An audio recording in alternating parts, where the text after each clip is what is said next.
Today's topic of conversation is a very important one, and it is the topic of sexual assault awareness. It's one of those topics that I find it's very interesting that many people are uncomfortable talking about, but that is all the more reason for why we actually have to have the conversation. The conversation has to occur.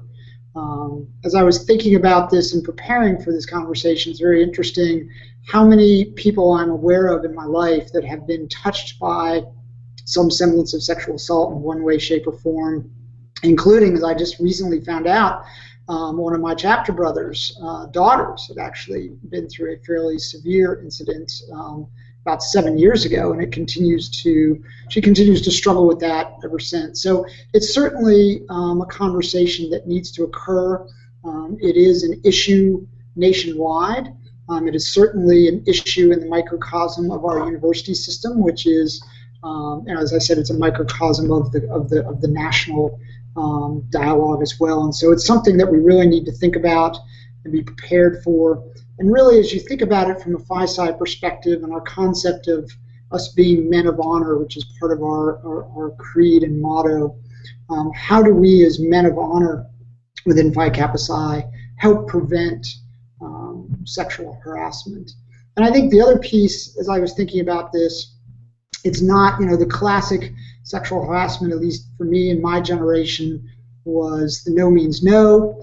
That was a classic line. And it was very much oriented towards men harassing women.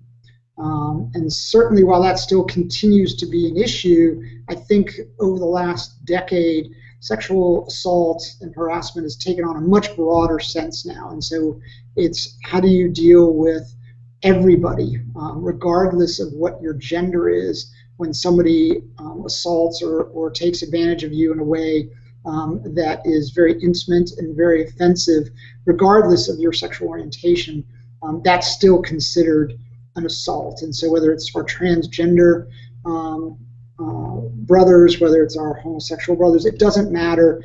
It's still assault, and it still needs to be addressed in the modern world. So as I was thinking about this, I think back to a lot of my time as an undergraduate, where it was certainly a topic of conversation, but it wasn't at that time, I think, as forefront as it was today. But it was still something that we were always aware of. And I remember having conversations with other brothers or even dates of our brothers to say, hey, that's really not acceptable. Or if there's a woman that had chosen to drink a little too much, that we always made sure that they ended up in a safe place. Whether it was in one of our rooms, a room where we just locked the door until somebody was ready to take her home, whether it was actually giving them a ride home, but making sure that we did, again, as men of honor, we did everything we could to prevent a bad experience from happening to that person who, at the end of the day, was perhaps a guest at our house.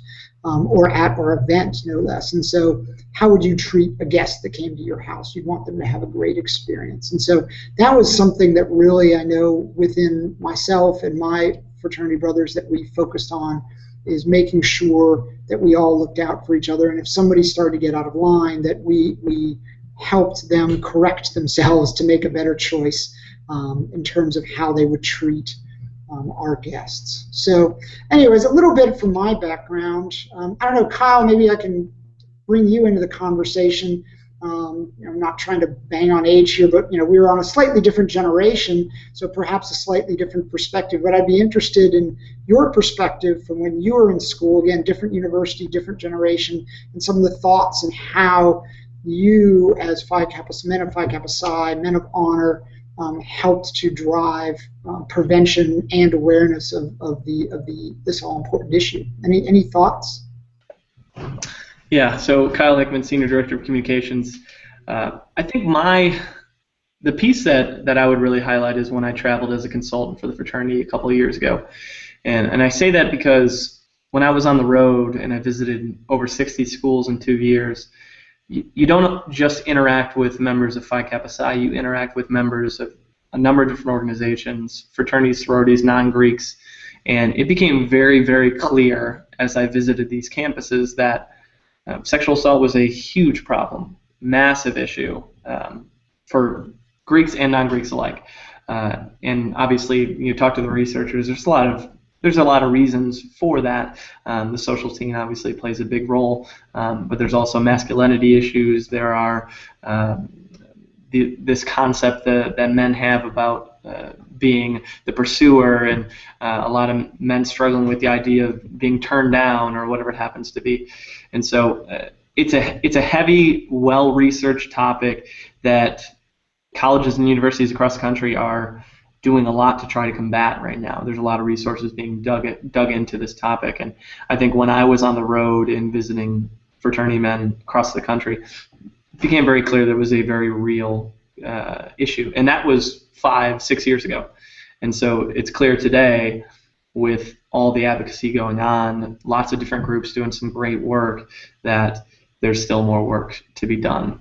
And I think Phi Psi has a very special role in leading the charge in that area. And so I know Andrew, in working with the membership development team, has a lot of really good ideas for what we're going to be doing to continually educate our members. But on the micro level, our guys just have to care for the well-being of our members and our guests. And I've always thought of brotherhood and sisterhood as more than just a fraternity or sorority concept, that it's about just caring for people, whether they're someone who has your letters or not. And I think if we have that concept in mind, then we prevent a lot of these things from happening. So, and then the other topic I would just add to that is this word prevention. People think sometimes that you'll never be able to prevent sexual assault. I think we can take very calculated moves and make very calculated decisions to reduce the statistics dramatically. And so I think we have to be optimistic about the impact that we can make in the long term. Yep, no, I think that's some great points, Kyle. I think, and I do have a follow-up question, but I do think your point is spot on. This is not a Phi Psi issue. This is a much broader issue, as I said. It's actually a national dialogue, and it's reflected on the university campuses as a microcosm of the national situation, and certainly within the Greek community as a microcosm of the university. So it flows. Unfortunately, it's at all levels. And so it is a dialogue we have to have. I think you bring a fascinating point of perspective as a former consultant, having seen many, many universities. And I'm curious, if you think back to those times, some of the universities that were, I don't know how to even phrase this, but did manage their sexual assault better than others. I'm sure there was a continuum. I'm sure some did it exceptionally well, and they really did have a good methodology for doing that.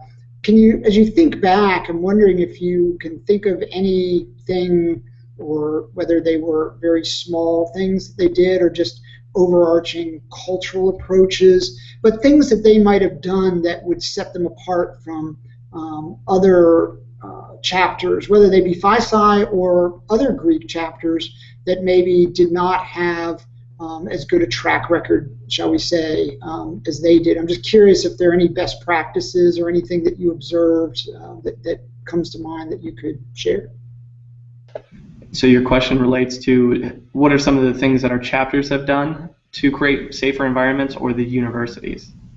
Our chapters in particular, but certainly I'm sure there's a university component, but I'd be interested more in our chapters.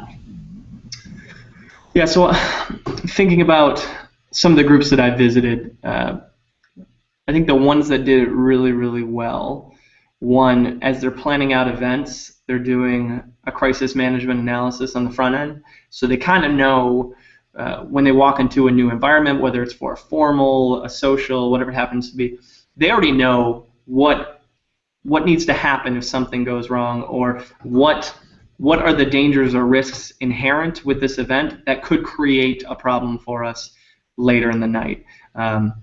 And whether that's knowing who's coming in and out of the venue, what are the egresses, how do you get out if you need to, if somebody comes forward to you with an issue or problem, do you and your team, your risk management team, know how to handle that?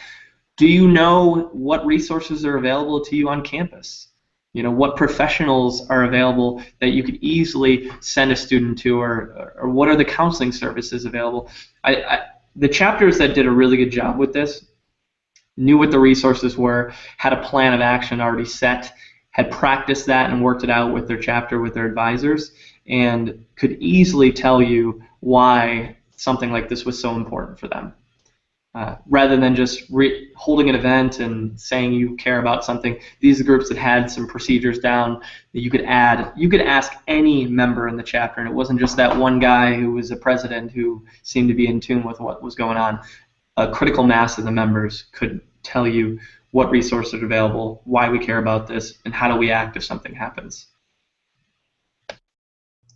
That's great. No, that's really good. And I think, as we think about this and how we, as a fraternity and as an organization, can continue to improve in these areas, that's something that we can think about in terms of what are the chapters that do seem to have it right, that do seem to have, lower numbers of incidents, and see if there's some good practices there that we could actually utilize across our other chapters.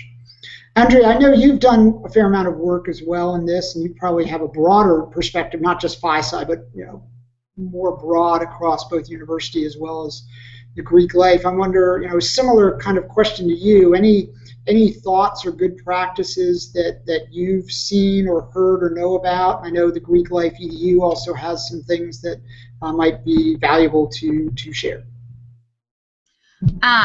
Yeah, thanks. I would definitely echo what Kyle said about campus resources. I think we often find, as someone who just came from a campus even, that there are so many things that are available to you on campus, but you have to know what those are. And so I know when we look at fraternity education for our new members, it's important to educate them.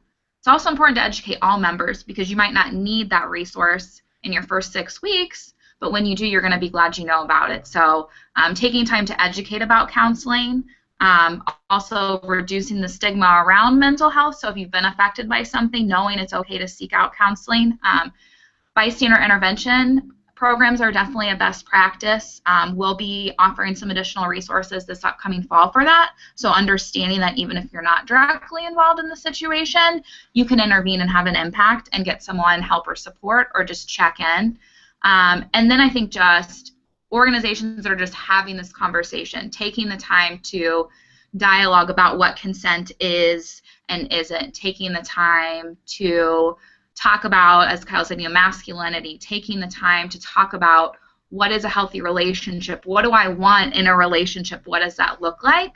And there's a lot of great campus resources. I think also organizations can utilize community resources. So if you have a local rape crisis center or domestic violence shelter, bringing them in to speak, or if there's an opportunity to partner with them on an event or volunteer, those are great organizations also in need of help and support. So I think all of those things, and making it an ongoing thing. We have this great month where we can talk about this topic, but we've got to talk about it all the time because it's happening all the time. So making sure it's something that we're comfortable dialoguing about is really important. Yes, no, absolutely. This is definitely not a once-a-year type of topic. This needs to be front and center all the time, every day, because incidents obviously don't just happen in one particular month of the year. They happen year-round, and so people do need to be aware and understand what they can do and how they can do about it. You'd mentioned at one point in a different conversation Greek Life EDU, and that they had a half dozen or so key pillars or prospects around this topic. I'm wondering if you could share some of those as well. Yeah, and so for anyone not familiar with it, Greek Life EDU is our online learning platform that our new members go through. On some campuses, you might be going through another online platform, but it's just introductory education that will then be supplemented. But in the module specifically about sexual assault, it's going to talk about healthy relationships and what those look like, values, and really understanding your own values, and how this topic doesn't really align with the values of our organization or individuals' personal values. Identifying red flags, which is huge. And when identifying those early, as Kyle was talking earlier about risk management and crisis intervention, a lot of that stuff you can recognize on the front end and put a stop to it before it becomes a further issue. And then it talks about specifically the definitions of sexual assault, strategies for stepping in, and then finally that support piece. So if something happens to you or a friend, understanding where you can find that support, and there are a number of support resources, whether you decide you want to report to a Title IX office or law enforcement, you choose you want to use a confidential resource like counseling, but understanding there are a variety of options and support structures in place. Great. No, I think that's wonderful, and that's it's a great starting point to keep the dialogue ongoing.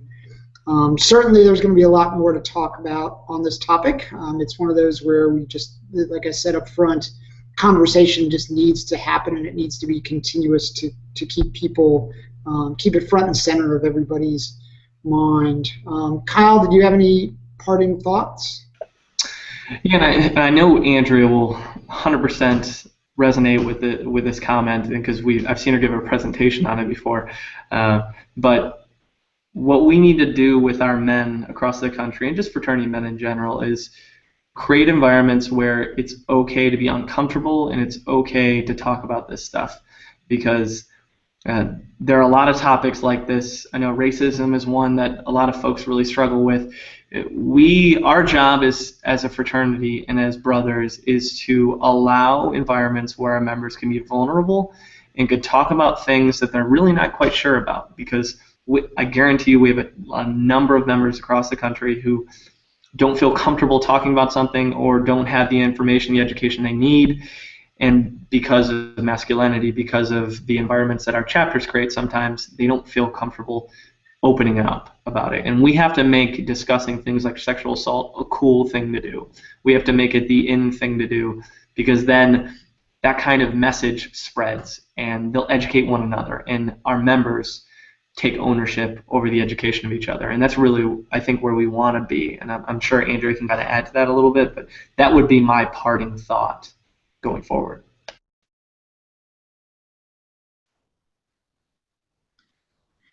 And I would definitely echo that I think there's a lot of opportunities for conversation to be happening in fraternities. That's what a brotherhood and a sisterhood is, yeah, you're right, being uncomfortable, kind of exposing yourself to topics you don't know a lot about, but you want to know more and you want to help. And that's the first step, is getting that education, admitting you don't know everything, but you want to know more.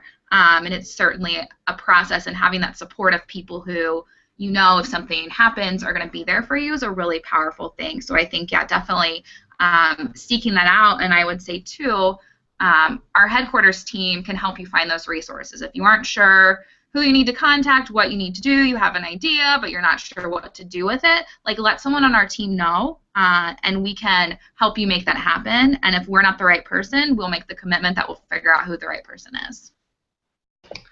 And that's beautiful, because I was literally just going to prompt Andrea to say, if someone has a question or an undergraduate wants to get some training, wants to set up a program, what do?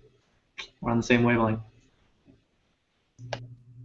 Well, that's great, guys. And like I said, this will be an ongoing dialogue, and I think we will definitely want to continue it.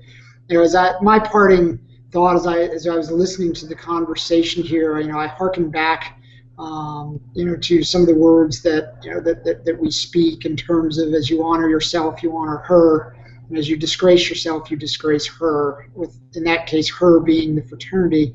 I think we need to really take that to heart in this case as well, and that while there's lots of resources, there's available both in the university and within our fraternity, that there is a lot of opportunity to plan ahead with risk management. At the end of the day, a lot of this comes down to individual responsibility and taking accountability as a man of honor within this fraternity to do the right thing and to ensure that your fellow brothers do the right thing, and we're not to be brave enough to step in and ensure that things don't get too far down a bad path. And I think that's part of our responsibility as brothers. And as was discussed, sometimes this topic is uncomfortable. Sometimes saying something to a fellow brother can be uncomfortable, but it's something that I think in this case it just has to happen if we are in fact going to